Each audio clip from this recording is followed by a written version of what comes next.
Good morning. I am Jared Witte. I'm a production engineer, so I'll be going over a little more manufacturing-based, day-to-day, how data analytics has affected our site and improved our yields and product quality.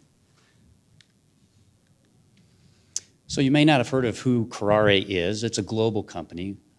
In Japan, there's 7,000 to 8,000 employees, but in America, our footprint is limited to about 600, 700 employees. I'm out of the Pasadena, Houston, Texas area, and the site in which I work is Eval, is the brand name. EVOH is the product. It's a semi-crystalline thermoplastic resin.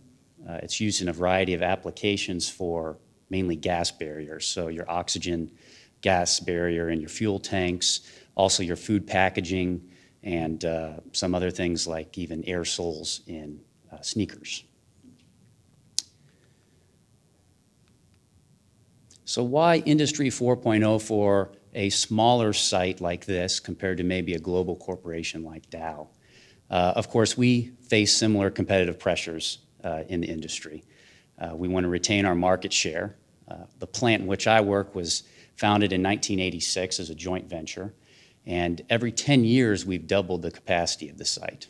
So not only are we scaling up production, we want our technology to scale with that. The three things we focus on are safety, quality, and production, and we want data analytics to assist with that. So we've got a 3-year zero recordable incident rate at our site, which we're proud of. And I want to touch briefly on customer demands. We make a clear to slightly yellow pellet that goes into a variety of blow mold and other film packaging applications. And one of our product specs is 1 in maybe 1 million of those pellets will be colored. And so if a customer finds 1 in 1 million, we may get a corrective action request for that. So we're constantly trying to improve on that product quality, even when that pellet goes into a black fuel tank, is one you see here. So we try to get back to basics. How do we do the things that we're doing? How can we do them better? Why do we do things this way? Our site, I said, is 30 years old. We're pretty effective in what we do. We have a good market share, over 60% market share. But the question is, how can we do things more efficiently, especially as our plant continues to expand? And that's really what we're trying to do. So the opportunity comes with manufacturing analytics. We want to replace tribal knowledge with analytics-based decisions. I'll show some slides later. We'll talk about how some of the decisions we make are based on a heuristic or maybe a correlation, and there is some data behind it. There's experiences, particularly of those who have been there for 30 years. The question is that the exact parameter we need to be looking at, and how do we respond to that parameter, and should we respond to that parameter, right? And that goes to the second bullet point, resist over-controlling the process, because everyone likes to turn those knobs, especially if you're an operator, right? You want to be able to be in control and turn those knobs, but you may be introducing noise into the process. And the third bullet point, predict and prevent process issues. So not only not touch the knobs, but when it's warranted, be able to predict when those knobs should be moved. So here's an example of 9 months ago where we started. If you see on the left, we have a handwritten final product data chart. So the lab would analyze the final product, it would write it down, a production member would walk across a street, scan the document so it became electronic, walk back across the street, and then the production team would analyze it, okay? Obviously not as efficient as we'd like to be. It's effective because the data's somewhere, but not as efficient as we'd like to be. The graphic below shows what we look at on a daily basis from a production perspective. So you can see many squiggly lines. There's folklore there. If the line goes up or the line goes down, that may mean we need to do something. We want to eliminate the need to look at those charts and put it in some sort of dashboard or some summary, or at a glance, I can look quickly and say, this is the major problem in the facility. As you may know, in a manufacturing facility, things go wrong many times during the day, and I want to know immediately what is the worst issue and the one I need to counter first. And that gets lost in this noise of these charts. This is where our partnership with Northwest Analytics comes in. We're able to take this data, combine it into one place where we can access the information, and with a simple green or red, we can identify what section of the facility needs to be addressed, right? And when I posed this question to some of the key stakeholders, namely operators who have been there for 30 years, and I said, what if you didn't have to look at these data charts, which are based in Excel, right? And they have problems of their own, right? What if you just could look at a dashboard and then drill down in that dashboard to find the issue? And the response was, well, can I still look at all the charts, right? Well, that's as the next slide shows here. How do we get from here to there? We want to eliminate that tribal knowledge that we have. So how do we start out?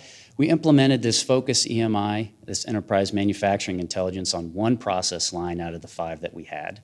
We started about 9 months ago.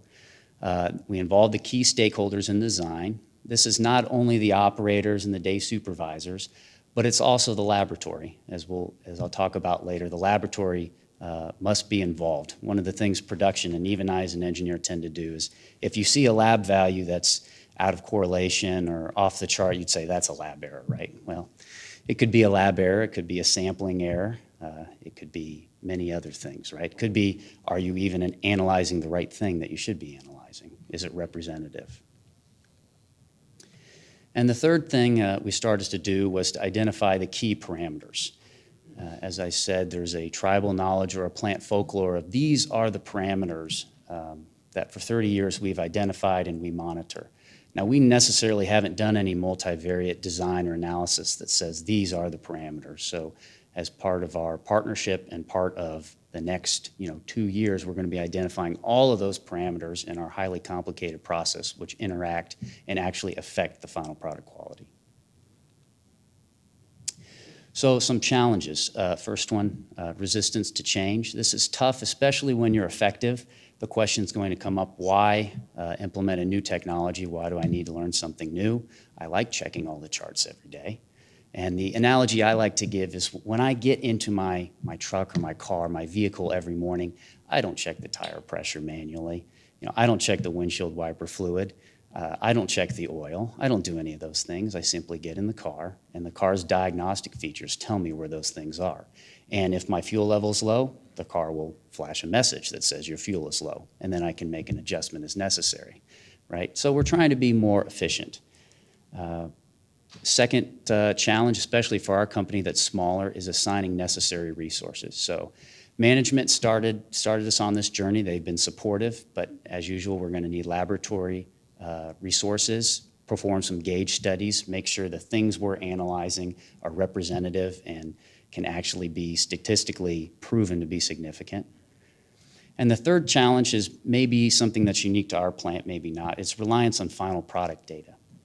So because we have this final product data that's available, we tend to say, oh, well, this trend here on the final product data is going up, so let's look in process and make an adjustment. Well, the final product data is the morgue, right? The data is dead. You can't change the final product. You can't add any value at that point, right? The only thing that you can do is add cost for reprocessing or recharacterizing, okay? So what are the initial results in this 9-month period at Kuraray? So we've defined new parameters which we hadn't identified before that do affect the final process. We've started an organizational transition. So this started at the operator level, thinking about why we do things, how we can do things more efficiently, how we can save them time to focus on other things. We have increased focus on the data, right? What does the data tell us? Not what we think it tells us, but what does it tell us from a statistical process control perspective? And the evaluation of lab and sample variation. So analyzing what the lab has. And then, of course, cost. That's really what we want, is return on our investment. It's a very small capital cost to go after something like this compared to hiring new people or putting in new assets. This is a small capital cost. So in the 9 months, we've seen decreased reprocessing for a few of our parameters that we've rolled out and started to monitor. and increased available final product inventory, which go hand in hand because we have a business where we sell every pound that we can make. So as soon as it's available to our customer, we're going to put it on a truck and ship it to them.